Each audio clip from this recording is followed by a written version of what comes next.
ओम शांति।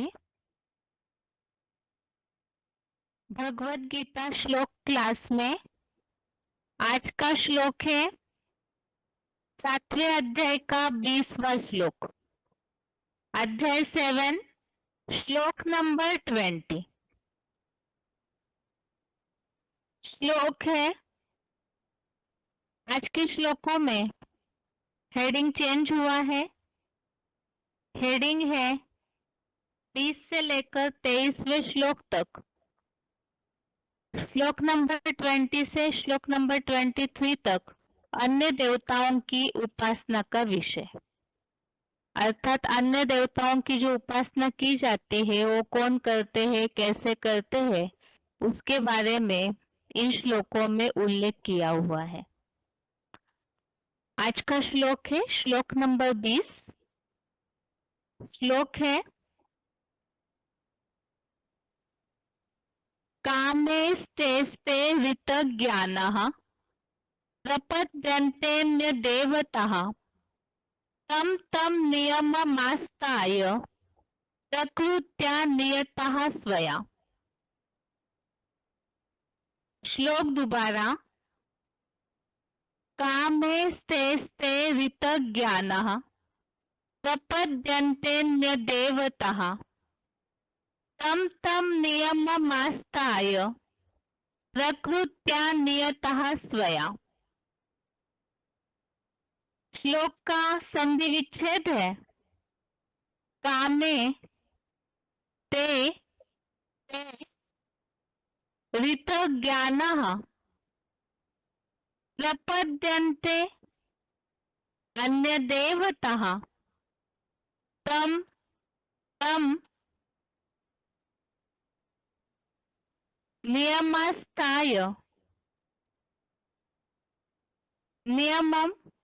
आस्ताय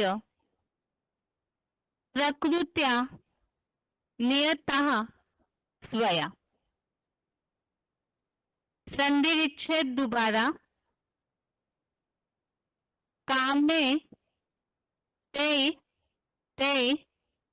ऋतज्ञानः प्रपद्यन्ते अन्यदेवतः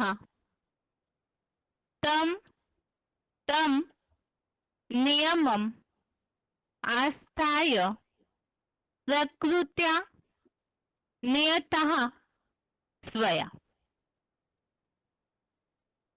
शब्दों के अर्थ है,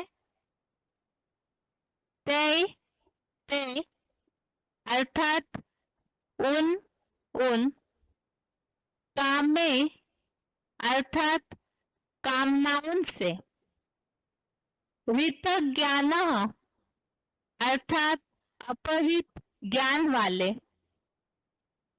तम तम अर्थात उन नियमम अर्थात नियमों का, आस्थाय अर्थात आधार ले, स्वया अर्थात अपने, प्रकृत्या अर्थात स्वभाव से, नियतः अर्थात बंधे हुए, अन्य देवतः अर्थात दूसरे देवों की, प्रपद्यन्ते अर्थात शरण में जाते रहते हैं। शब्दों के अर्थ दोबारा। ते अर्थात उन कामे अर्थात कामनाओं से, ऋतज्ञानः अर्थात अपहृत ज्ञान वाले, तम तम अर्थात उन नियमम अर्थात नियमों का, आस्थाय अर्थात आधार ले, स्वया अर्थात अपने, प्रकृत्या अर्थात स्वभाव से, नियतः अर्थात बंधे हुए, अन्य देवता अर्थात दूसरे देवों की, प्रपद्यन्ते अर्थात शरण में जाते रहते हैं।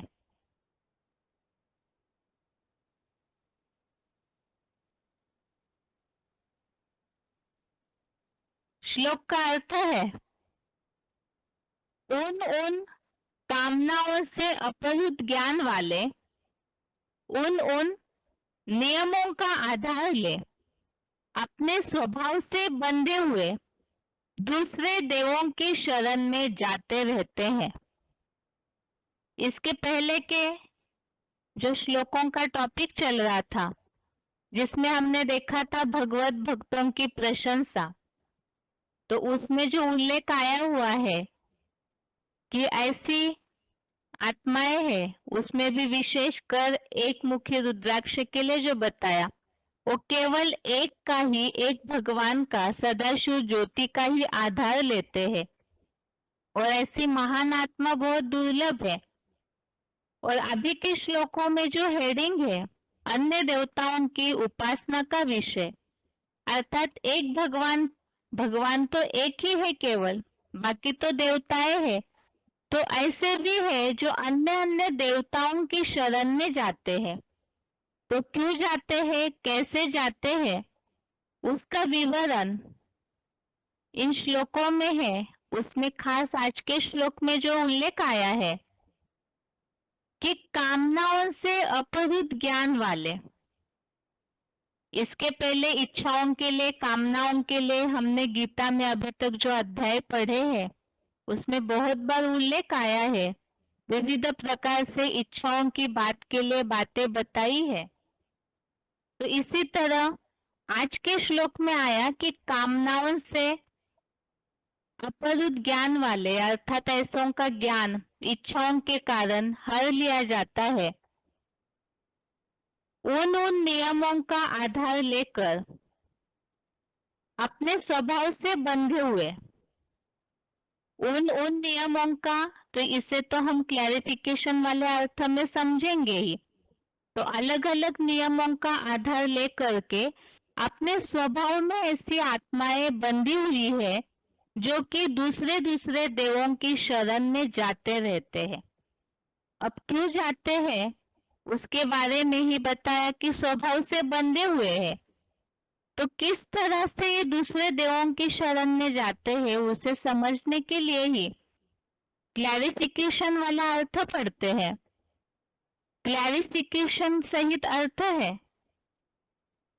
उन इंद्रिय भोगों की कामनाओं से अपहृत ज्ञान वाले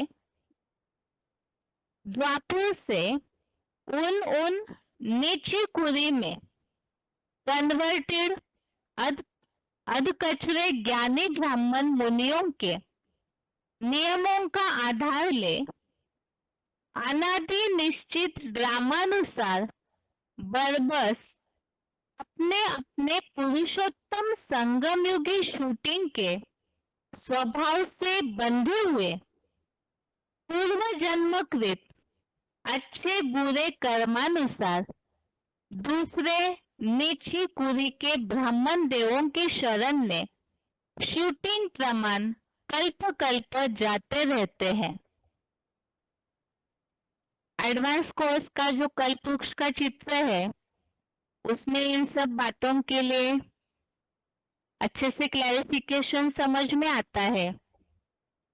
तो आज के श्लोक में खास बात ये बताई है, इंद्रिय भोगों की कामनाओं से, इंद्रियों के जो भोग है वो भोगने की इच्छाएं, कामनाओं के कारण जिनका ज्ञान हर लिया जाता है, तो ऐसी आत्माएं द्वापर से ही नीची कुरी के, अर्थात द्वापर से ही जो कन्वर्ट हो जाते हैं, तो ऐसी आत्माएं जो अध कचरे ज्ञानी, अर्थात आधे कच्चे ज्ञानी, जिन्हें अधूरे ज्ञानी कहा जाएगा, तो ऐसे ब्राह्मण मुनियों के नियमों का आधार लेते हैं। और क्यों लेते हैं, अर्थात अधूरे ज्ञानी है, कन्वर्टेड हो जाते हैं, ऐसों के नियमों का आधार लेते हैं। क्यों लेते हैं उसका कारण बताया। अनादि निश्चित ड्रामानुसार बरबस, तो उनके ड्रामा में वो नूंद है, उस अनुसार उनका वो पार्ट प्ले होता है, जिसके लिए बताया अपने अपने पुरुषोत्तम संगमयुगी शूटिंग के स्वभाव से बंधे हुए। द्वापर युग से जो कन्वर्ट हो जाते हैं तो उसका कारण है पुरुषोत्तम संगम युग में वो अपने शूटिंग के स्वभाव से बंधे हुए। और यहाँ बताया कि पूर्व जन्मकृत अच्छे बुरे कर्मानुसार, जो भी पूर्व जन्मों में अच्छे बुरे कर्मों की रील घूमती है और साथ साथ संगम युग में भी उसकी शूटिंग प्ले होती है, तो उन अच्छे बुरे कर्मानुसार दूसरे नीची कुरी के ब्राह्मण देवों की शरण में शूटिंग प्रमाण कल्प कल्प जाते रहते हैं। तो द्वापर युगी जन्मों से जो भी कर्म किए हैं अपने स्वभाव में जो बंध गए हैं, और साथ में ही संगम युगी शूटिंग पीरियड में भी उनकी आत्मा में वो शूटिंग नूंद हो जाती है, तो इस कारण से ही दूसरे दूसरे देवों की शरण में जाते रहते हैं। अर्थात एक भगवान को छोड़ करके अधूरे ज्ञानी होने के कारण अन्य देवताओं की शरण में जाते हैं, उनकी उपासना करते हैं। तो इसी के लिए ही भगवत गीता में एक और श्लोक आया हुआ है जो रेफरेंस में लिया हुआ है, तीसरे अध्याय का 27वां श्लोक, अध्याय 3, श्लोक नंबर 27। इस श्लोक में जो उल्लेख आया हुआ है, सब कार्य सब प्रकार से प्रकृति के गुणों द्वारा किए जा रहे हैं। जो आज के श्लोक में उल्लेख आया हुआ है, प्रकृत्या नियतः, यहाँ भी अपने अपने स्वभाव से बंधे हुए, तो अपने अपने स्वभाव से जो बंधे हुए प्रकृति के गुणों के कारण ही सब कार्य किए जाते हैं। तो प्रकृति के गुण अर्थात स्व का भाव, और उसमें बनने के कारण ही ये अन्य अन्य देवों की शरण में जाते हैं। अधूरे ज्ञानी है तो इसीलिए ही इच्छाओं के कारण उनका ज्ञान भी हर लिया जाता है, और कहीं ना कहीं ऐसे कन्वर्टेड जो अधूरे ज्ञानी है उनके शरण में जाते हैं, तो उनमें भी ज्ञान कम है, तो ऐसे देवों की शरण में जाते हैं। इस श्लोक का अर्थ है, उच्चारण सुनते हैं, उसके बाद मुरलियों में इसके बारे में बहुत सारी बातों का उल्लेख है, तो उसे VCDs में जो उल्लेख आया हुआ है उसके द्वारा समझेंगे। पहले उच्चारण।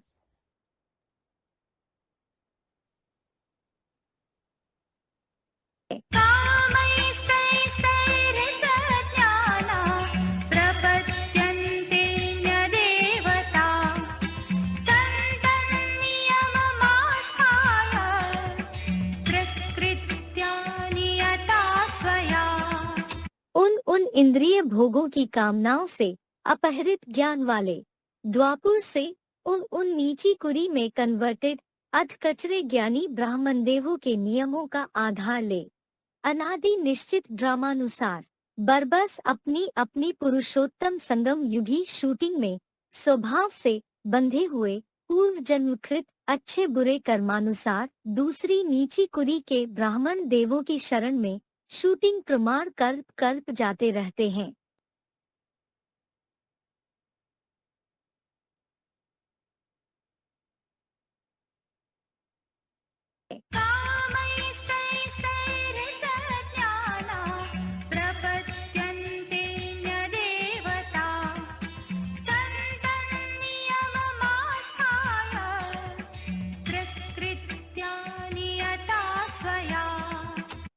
उन इंद्रिय भोगों की कामनाओं से अपहरित ज्ञान वाले द्वापुर से उन नीची कुरी में कन्वर्टेड अध कचरे ज्ञानी ब्राह्मण देवों के नियमों का आधार ले अनादि निश्चित ड्रामानुसार बरबस अपनी अपनी पुरुषोत्तम संगम युगी शूटिंग में स्वभाव से बंधे हुए पूर्व जन्मकृत अच्छे बुरे कर्मानुसार दूसरी नीची कुरी के ब्राह्मण देवों की शरण में शूटिंग प्रमाण कल्प कल्प जाते रहते हैं। आगे है points. VCD number 998, VCD number 998 13 minute 13 minutes के बाद से लिया हुआ पॉइंट है। दूसरे देवताओं की शरण में क्यों जाते हैं?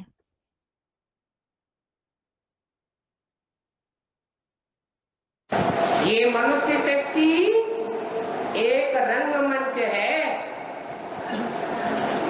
इस रंगमंच पर पार्ट बजाने वाली जो भी 500-700 करोड़ मनुष्य आत्माएं हैं, उन मनुष्य आत्माओं में जो हीरो पार्टधारी आत्मा है, मैं उसमें मुकर्रर रूप से प्रवेश करता हूं और प्रवेश करके ये ज्ञान देता हूं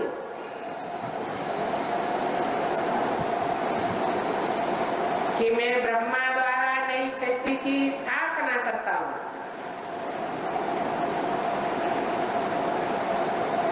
पहले पुरानी शूद्रों की सृष्टि को ब्राह्मण बनाता हूं।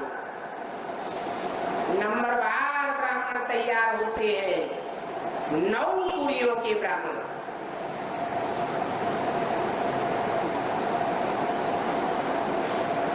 और ब्राह्मणों को फिर पढ़ाई पढ़ा करके देवता बनाता हूं। ब्राह्मणों को कहा जाता है जो परमपिता परमात्मा शिव के महावाक्यों को ब्रह्मा के मुख से निकली हुई वेदवाणी पर ध्यान देते हैं।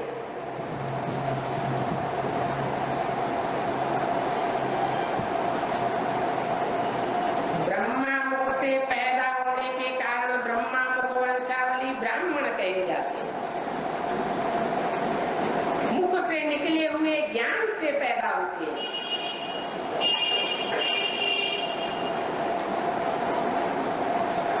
प्रजापिता ब्रह्मा को अपना माई बाप समझते हैं। ये बेहद की सृष्टि, ब्राह्मण सो देवता बनने वाली सृष्टि परम पिता परमात्मा शिव ब्रह्मा के द्वारा स्थापन करते हैं। फिर ब्राह्मणों में जो ज्ञान को धारण करने वाली आत्माएं हैं, ईश्वरीय पढ़ाई पढ़ने वाली आत्माएं हैं, वो नंबरवार होती है। जैसे कोई भी स्कूल कॉलेज में सब नंबरवार स्टूडेंट्स होते हैं।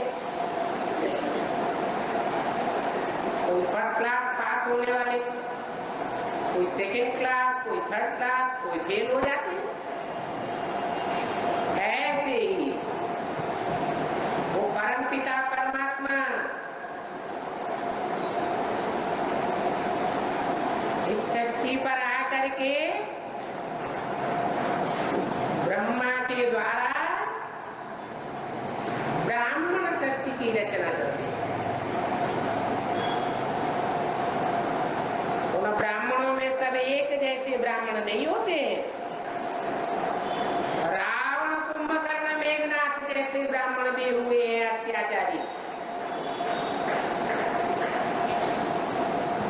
क्योंकि ब्राह्मण एक से एक ऊंची कुड़ी के भी होते हैं और नीची कुड़ियों के भी ब्राह्मण होते हैं। कोई ब्राह्मण ऐसे होते हैं जो कहते हैं सो करते हैं, कहते भी हैं करते भी हैं और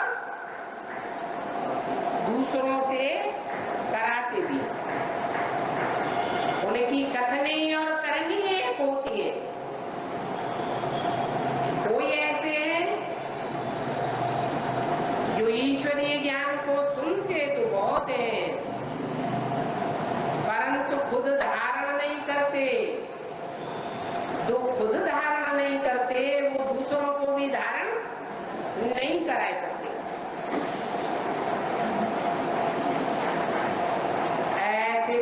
क्लास के ब्राह्मण भी होते हैं।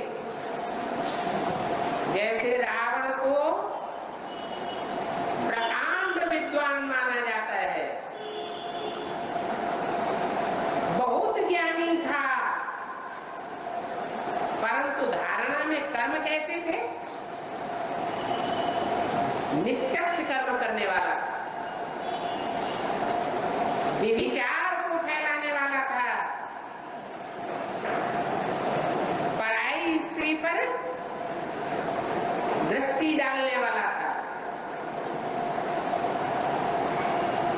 ऐसे जो निष्कृष्ट कोटि के ब्राह्मण होते हैं, वो फिर अव्वल नंबर की पूरी के ब्राह्मण कैसे कहे जाएंगे? ऐसे नंबरवार निष्कृष्ट कुरुओं के ब्राह्मण नंबरवार नीच धर्मों में जाकर के गिरते हैं। जब द्वैतवादी युग शुरू होता है, द्वापर युग से,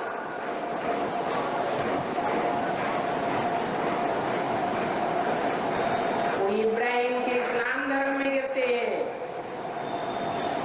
कोई बुद्ध के बौद्ध धर्म में जाकर के गिरते हैं, थे सनातन धर्म के,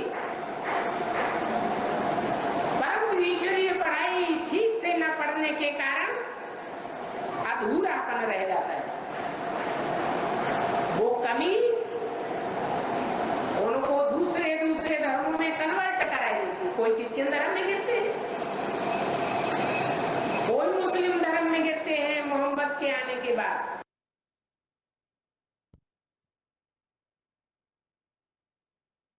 अभी के पॉइंट में किस तरह से अन्य अन्य जगह पे शरण में जाते हैं, प्रभावित होते हैं, उसका उल्लेख बताया है।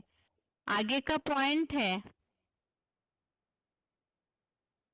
VCD number 2288, VCD number 2288, 41 minute 41 minutes के बाद से लिया हुआ पॉइंट है अपहृत ज्ञान वाले।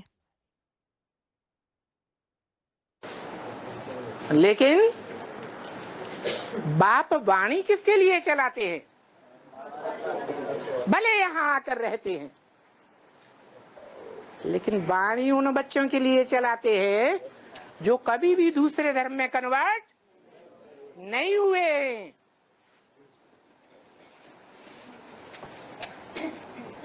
तो अभी खास करके तुम बच्चों को शैतानी पहले छोड़ देनी चाहिए।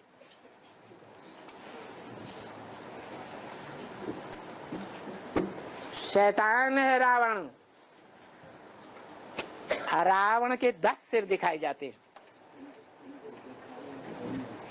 5 विकार पुरुष रूप में। इब्राहिम, बुद्ध, क्राइस्ट, गुरु नानक वगैरह वगैरह। और उनकी सहयोगिनी शक्तियां भी तो उतरी होंगी परमधाम से, है? नहीं उतरती हैं, परंतु वो आत्माएं तो सत्य धाम से आने के कारण उस समय सात्विक होती हैं। वो जिनमें प्रवेश करती हैं वो भारत के कच्चे ब्राह्मण सो कच्चे देवता आत्माएं होती हैं, जो सतयुग त्रेता से ही जन्म लेते हुए आती हैं द्वापर में। सुख भोगते भोगते इंद्रियों से कमजोर पड़ जाती हैं। उन कमजोर आत्माओं में वो पावरफुल धर्म पिताएं प्रवेश करते हैं।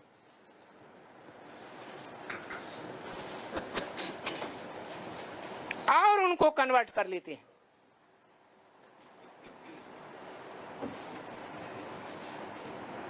कच्ची आत्माएं हैं, उनका नाम दिया है मंद उदरी। उदर माने पेट।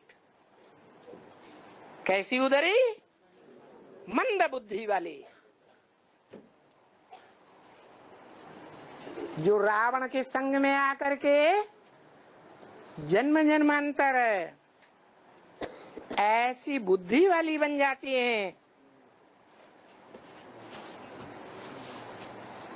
कि सत्य भगवान इस सृष्टि पर आता है तो भी सत्य बाप की सच्ची वाणी को नहीं पहचान पाती। पहचान करके भी विरोध करने लग पड़ती है। बच्चा भी बनती हैं, लेकिन कम कुरी के ब्राह्मण और कच्ची रह जाने के कारण दूसरों को अपना बाप बना के बैठ जाती, माने परमत पर चलने लग पड़ती।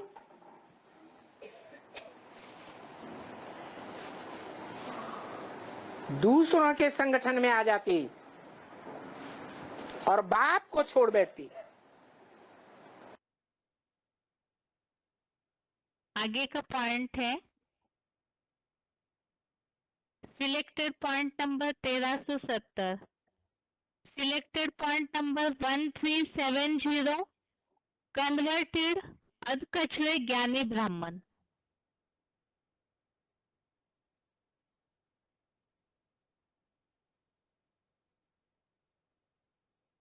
ये कैसे पता लगाया जाए कि हम पक्के पक्के धर्म के हैं या कच्चे धर्म के हैं? हाँ, पक्के पक्के धर्म के होंगे तो हमें धर्म पिता घड़ी घड़ी याद आएगा, और कच्चे कच्चे धर्म के हैं तो कहीं इसमें लागत लग जाएगी, कहीं उसमें लागत लग जाएगी, कहीं इधर चिपकेगी बुद्धि, कहीं उधर चिपकेगी बुद्धि, बुद्धि चिपकेगी जो तन भी चिपकेगा, बस हो गया। फिर दूसरे धर्म में क्या होता है? दूसरे धर्मों में क्या होता है? दूसरे धर्मों में यही डाइवोर्स होता है। एक को छोड़ा दूसरे की तरफ बुद्धि गई, दूसरे को छोड़ा तीसरे की तरफ बुद्धि गई, तो माने कन्वर्ट हो गए दूसरे धर्म में। अच्छे से अच्छे धर्म में है तो उसकी क्या पहचान है? बुद्धि एक की तरफ जाए। आगे का पॉइंट है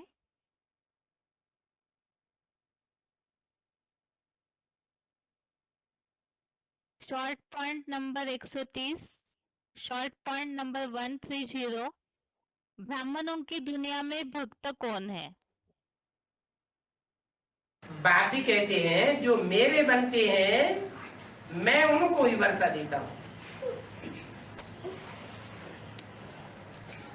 पूरे मेरे बनते नहीं है, औरों की मत पर चल पड़ते हैं तो उनको मैं पूरा वर्षा नहीं देता।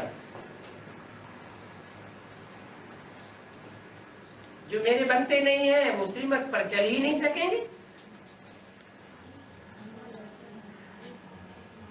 वो भक्त है कौन? जो एक की मत पर आदि से अंत तक चल नहीं सकते, औरों की मत पर चलने लग पड़ते हैं, वो भक्त है।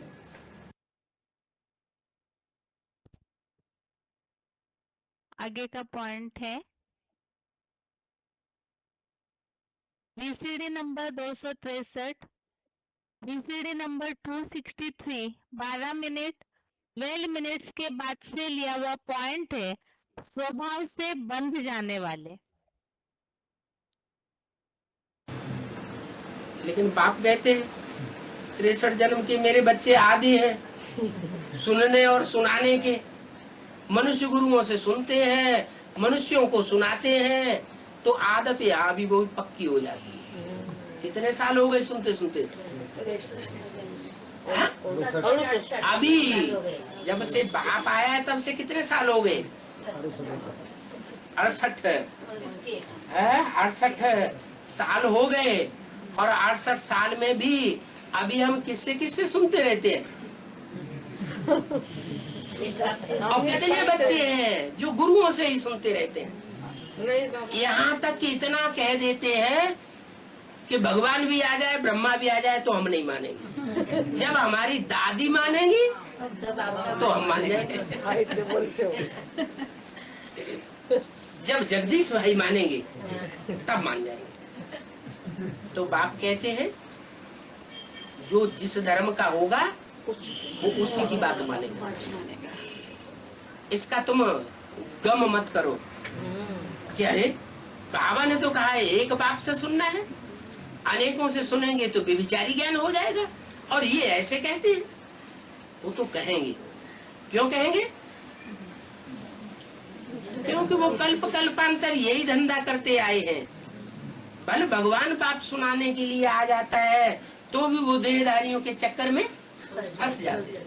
वो यहाँ शूटिंग करते हैं, दूसरे धर्म में कन्वर्ट हो जाते हैं, तो वहां भी दूसरे धर्म में कन्वर्ट हो जाएंगे 2500 साल के ड्रामा में। उनकी चिंता मत करो, तुम अपने को देखो कि हम कहीं देहधारी धर्म गुरुओं से तो नहीं सुनते हैं। आगे का पॉइंट है audio number 214, audio number 214 45 minute 45 minutes के बाद से लिया हुआ पॉइंट है। दूसरे दूसरे देवों की शरण में जाने वाले। फिर देवताओं की भक्ति करते रहते हैं, फिर वो भी तमोपतन बन जाते हैं। गंगा स्नान आदि जाकर के करते हैं, फिर तत्वों की भी पूजा और मनुष्यों की भी पूजा करने लग पड़ते। सन्यासियों की पूजा भी करते हैं। कहाँ की बात बताई? इस सबकी फाउंडेशन कहाँ पड़ती है? ब्राह्मणों की संगमी की दुनिया में शूटिंग पीरियड में इन सब बातों की फाउंडेशन पड़ती है। क्या क्या करते रहते हैं? सीढ़ी के चित्र में सब दिखाया हुआ है। क्या दिखाया है? पहले एक शिव की पूजा दिखाई गई, फिर लक्ष्मी नारायण की पूजा दिखाई गई। लक्ष्मी नारायण मन शूटिंग पीरियड में क्या होता है? ब्रह्मा और सरस्वती दोनों की चित्र लगा करके मेडिटेशन हॉल में पहले सिर्फ शिव का चित्र लगाया जाता था। एक शिव की ही स्मृति करते थे मेडिटेशन हॉल में बैठ करके। फिर बाद में क्या हुआ? ब्रह्मा और सरस्वती माना लक्ष्मी नारायण बनने वालों की भी फोटो लगा करके पूजा होने लगी। फिर क्या हुआ? फिर मम्मा को हटा दिया और कृष्ण की पूजा होने लगी, माने ब्रह्मा की ही चित्र रह गए। आजकल तो हाँ, तो मनुष्यों की पूजा करने लग पड़े। तो बताया ना, तो तत्वों की भी पूजा, मनुष्यों की भी पूजा करते हैं, सन्यासियों की पूजा भी करते हैं। क्या जो घरघाट छोड़ करके आए हैं ऐसे सन्यासियों की भी पूजा करते हैं, ठिक्कर भिक्कर की भी पूजा करते हैं। क्या जो थोड़ी सी माया की ठोकर लगे और ज्ञान में से टूट पड़े, ऐसे ठिक्कर बुद्धियों की भी पूजा होने लग पड़ती। ज्ञान मार्ग में जो भीत रूपी दीवाल बन करके अड़ जाते हैं, न ज्ञान का प्रचार प्रसार करते, परमात्मा के मुख से निकली हुई बातों को ही ज्ञान कहा जाता है। उन ज्ञान की बातों का न प्रचार प्रसार करते हैं, न दूसरों को करने देते हैं। ऐसे भिक्कर बुद्धियों को भी भगवान समझ के पूजा करने लग पड़ते। तुमने देखा होगा जहाँ 3 गली मिलती है उनको तिलाता कहते हैं। उस तिलाते पर जाकर के तेल आदि कराते, शनिचर देवता की पूजा करने लग पड़ते। अब कहाँ शिव बाबा की पूजा और कहाँ तिलाते की पूजा? सुगद्दा हो गया। इसको कहा जाता है तमो प्रधान भक्ति।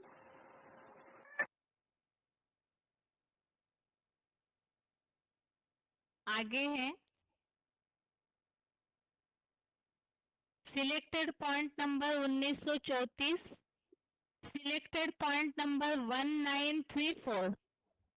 नीची कुली के ब्राह्मण देवों की शरण में शूटिंग प्रमाण जाते रहते हैं।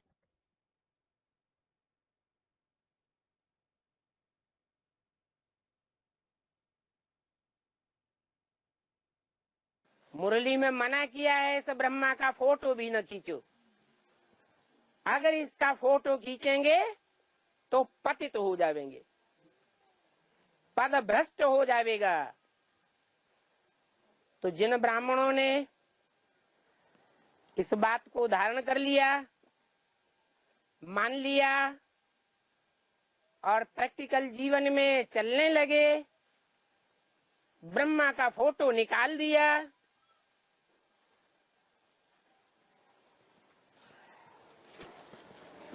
उनके अंदर तो ये निश्चय पैदा होने लगा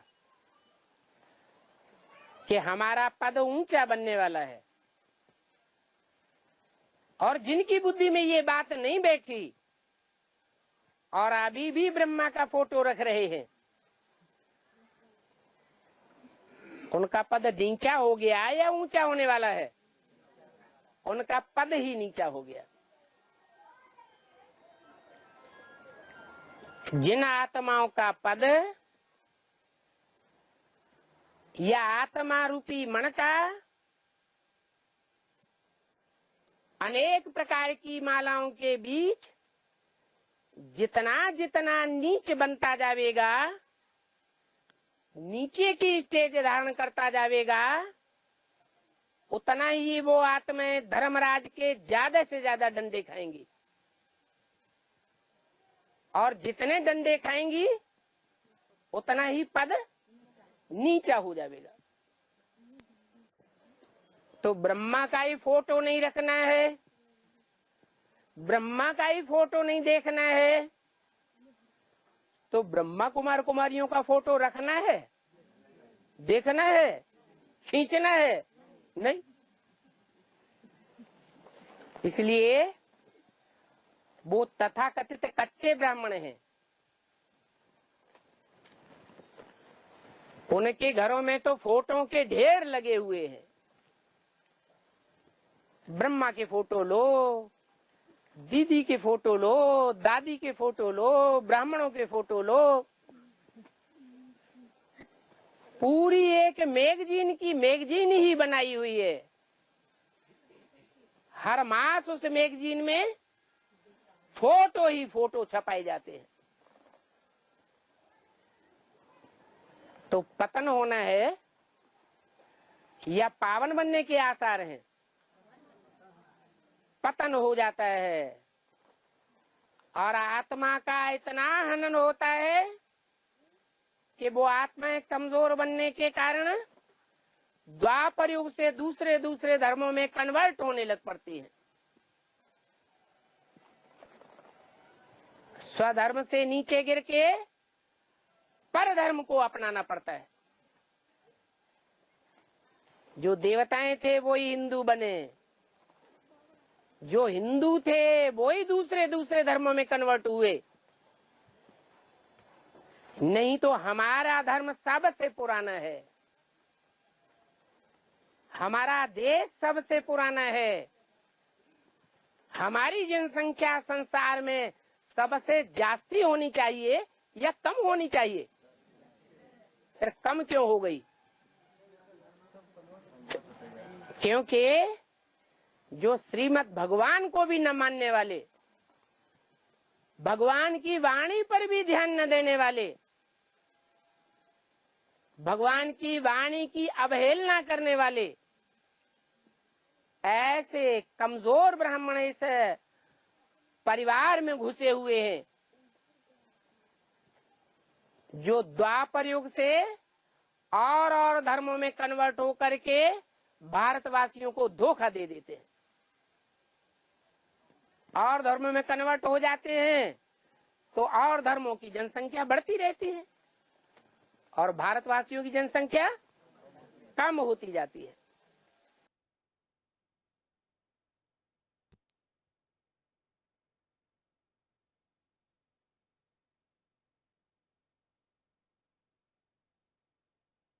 अभी तक के पॉइंट्स में सारी बातें आई है कि किस तरह जो कच्चे होते हैं वो कन्वर्ट हो जाते हैं, संगम युग में ये शूटिंग करते हैं और फिर द्वापर युग में जाकर के किस तरह से तमोप्रधान भक्ति करते हैं। ये तो आज के श्लोक का सार है। आगे है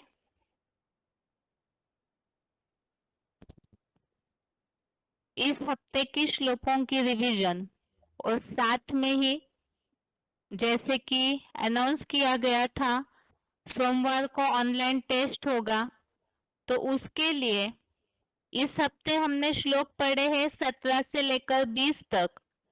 इस हफ्ते हमने श्लोक पढ़े हैं 17 से श्लोक नंबर 20 तक और उसके पहले के 3 श्लोक अर्थात 14, 15, 16 ये श्लोक भी जैसे अनाउंस किया था इस हफ्ते पढ़े हुए श्लोक और उसके अलावा पुराने 3 श्लोक, तो टोटल मिलकर के आज के क्लास में 14 से लेकर 20 तक के श्लोकों की रिवीजन की जाएगी और ये सारे श्लोकों में से ही प्रश्न सोमवार के ऑनलाइन टेस्ट में होंगे।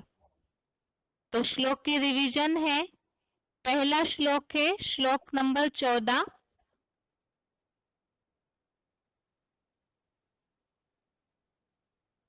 चौदहवां श्लोक।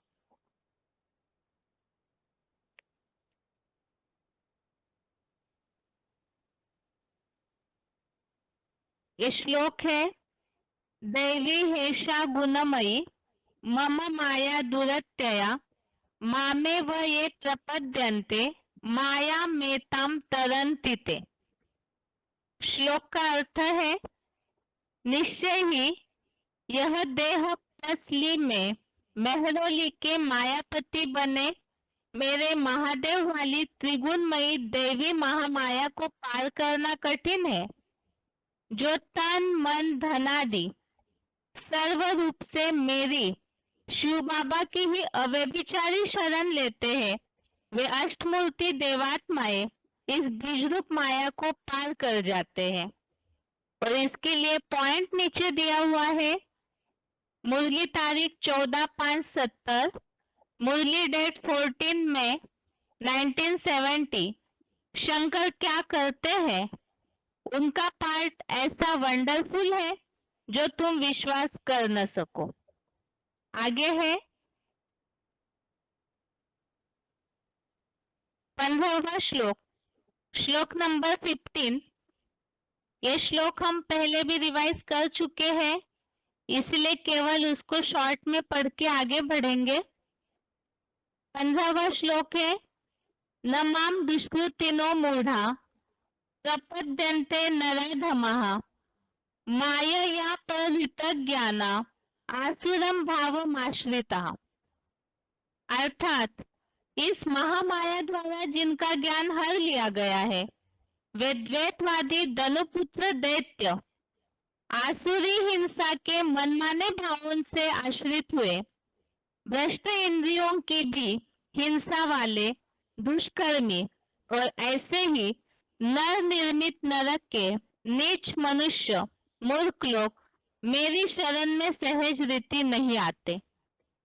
और भगवान की शरण में ऐसे हिंसा वाले या मूर्ख लोग जिनका ज्ञान हर लिया है नहीं आते। इसके लिए ही हमने रेफरेंस श्लोक देखे थे, 9वें अध्याय का 12वां श्लोक और 24वां श्लोक, अध्याय 9 का श्लोक नंबर 12, श्लोक नंबर 24। आगे है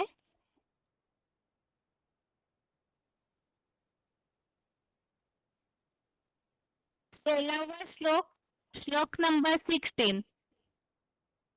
चतुर्विधा भजन्ते माम जनाः सुकृति नोर्जुन आर्तो जिज्ञासुरर्थार्थी ज्ञानी च भरतर्षभ।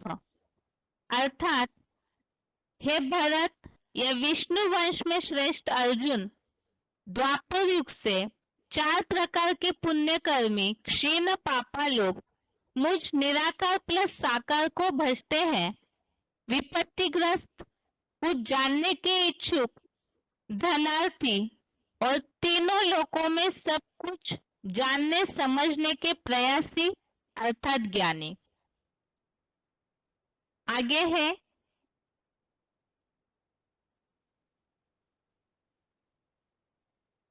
इस हफ्ते के श्लोकों की रिवीजन है ये, श्लोक नंबर 17, श्लोक नंबर 17। तेषां ज्ञाने नित्ययुक्त एक भक्ति विशिष्यते प्रियो हि ज्ञानिनोत्यर्थम अहम स च मम प्रियः। अर्थात उन पूर्व जन्मकृत पुण्य कर्मों के अभ्यासियों में एक हीरो पात्रधारी प्लस शिव ज्योति की अव्यभिचारी याद वाला सदा योगी ज्ञानी त्रिनेत्री महादेव आत्मा विशेष श्रेष्ठ है, क्योंकि ज्ञानी को मैं शिव ज्योति प्रिय हूँ और वह मेरा अटूट ज्ञान वारिस मुझको सदा अति प्रिय है। मुरली पॉइंट है 4 दिसंबर 1988, मुरली डेट 4 दिसंबर 1988। बाबा कहते, ज्ञानी तू एक आत्मा ही मुझे सदाशिव को अति प्रिय है। ऐसे नहीं कि योगी प्रिय नहीं है। जो जितना ज्ञानी होगा वह उतना योगी भी जरूर होगा। ज्ञानी प्रभु ही विशेष प्यारा। तुलसीदास रामायण। जैसे ज्ञानी नाम अग्रगण्यम, हनुमान भी विशेष प्रिय कहा गया है। तो इसमें भगवत भक्तों की प्रशंसा में जो उल्लेख आया हुआ है कि ये ज्ञानी तो आत्मा विशेष प्रिय है, और इसके लिए ही हमने रेफरेंस श्लोक देखे थे। 18वें अध्याय का 69वां श्लोक, अध्याय 18 श्लोक नंबर 69। और इसके अलावा आगे है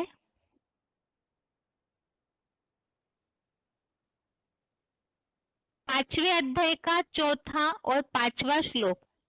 श्लोक पढ़ते समय ये 2 रेफरेंस श्लोक हमने नहीं देखे थे।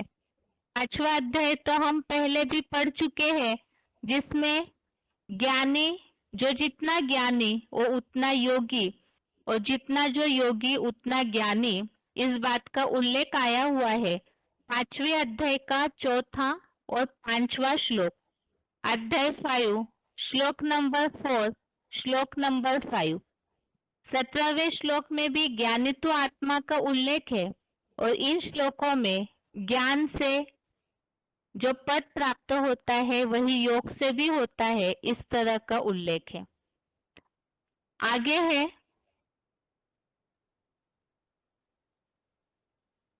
18वां श्लोक, श्लोक नंबर 18।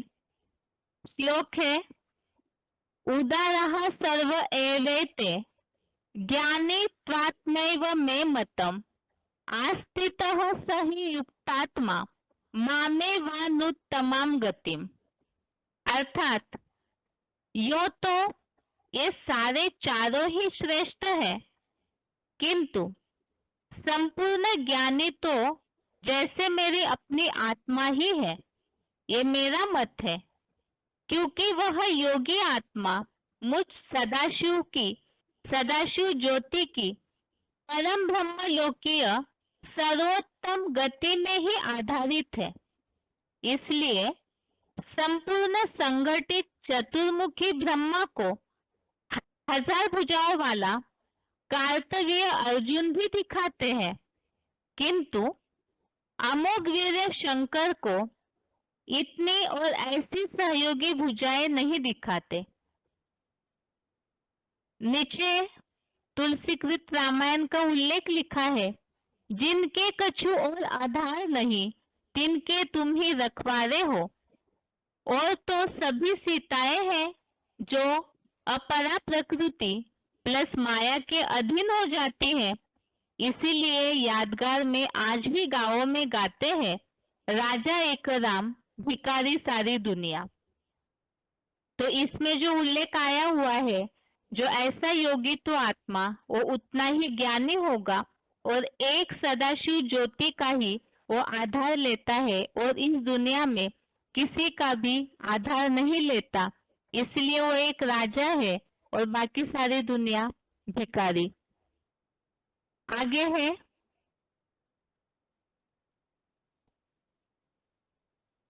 इस श्लोक संबंधित रेफरेंस श्लोक हमने देखे थे। 12वें अध्याय का 20वां श्लोक, अध्याय 12 श्लोक नंबर 20, 5वें अध्याय का 16वां श्लोक, अध्याय 5 श्लोक नंबर 16। आगे है 19वां श्लोक, श्लोक नंबर 19। बहुनाम जन्मनाम अन्ते ज्ञानवान माम प्रपद्यते वासुदेवः सर्वमिति स महात्मा सुदुर्लभ, अर्थात ज्ञानी बहुत अर्थात 84 जन्मों के अंत, वानप्रस्थ अर्थात वाणी से परे की स्थिति में मुझको ही पाता है। सारा जड़ जंगम जगत उस ज्ञान धन दाता वसुदेव अर्थात शिव बाप के पुत्र वासुदेव की रचना है। ऐसा वह महान आत्मा महादेव एक मुखी रुद्राक्ष संसार भर में बड़ा दुर्लभ है। तो इसमें जो उल्लेख आया है, बहुत जन्म अर्थात 84 जन्मों के अंत में ज्ञानी भगवान को पाता है और वो प्राप्त करने वाला अर्थात जो महान आत्मा महादेव है, वो यही भगवान ने ही सब कुछ समाया हुआ है ऐसे समझने वाला एक मुखी रुद्राक्ष एक ही है और वो दुर्लभ मिलता है। आगे है श्लोक के लिए हमने रेफरेंस श्लोक देखे थे। 8वें अध्याय का 14वां श्लोक, अध्याय 1 श्लोक नंबर 14 और चौथे अध्याय का 35वां श्लोक, अध्याय 4 श्लोक नंबर 35। आगे है आज का श्लोक 20वां श्लोक नंबर 20, जिसमें अन्य देवताओं की उपासना का विषय अर्थात एक भगवान को छोड़कर अभी के ऊपर के श्लोक में जिस तरह उल्लेख आया भगवान को मानने वाला, और यहाँ अन्य देवताओं का उल्लेख है।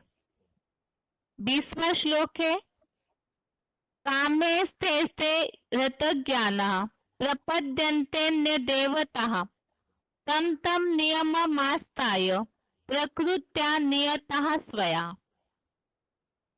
श्लोक अभी अभी पढ़ा है हमने, इसलिए इसे रिपीट नहीं करेंगे क्योंकि क्लास पूरा होने का समय है। बाकी श्लोक टेस्ट के हिसाब से जैसे अभी तक के श्लोकों में प्रश्नों में श्लोकों के अर्थ पूछे जाते थे, जो भी हमने श्लोक संबंधित पॉइंट समझे हैं VCDs के, उसमें से भी पॉइंट्स लिए जाते थे और साथ में ही शब्दों के अर्थ, रिक्त स्थानों की पूर्ति। तो इसी तरह से ही छोटे छोटे प्रश्न होंगे श्लोक टेस्ट में, तो उसी हिसाब से अभी जो रिवीजन कराई है श्लोकों की 14वें श्लोक से 20वें श्लोक तक, श्लोक नंबर 14 से श्लोक नंबर 20 तक, ये 7वें अध्याय के इतने श्लोक सोमवार के श्लोक टेस्ट के लिए होंगे। और साथ में ही जो रेफरेंस श्लोक के नंबर भी हमने देखे हैं, तो उसे भी याद रखना जरूरी है। रेफरेंस श्लोक नहीं पूछे जाएंगे, लेकिन वो किस भाव से हम लिए हैं या समझ रहे हैं उस श्लोक से टैली करने के लिए, तो उसे ध्यान में रखना जरूरी है। तो ये है श्लोकों की इस हफ्ते की रिवीजन। इसके साथ ही आज के लिए गीता क्लास यहाँ पूरा होता है। ओम शांति।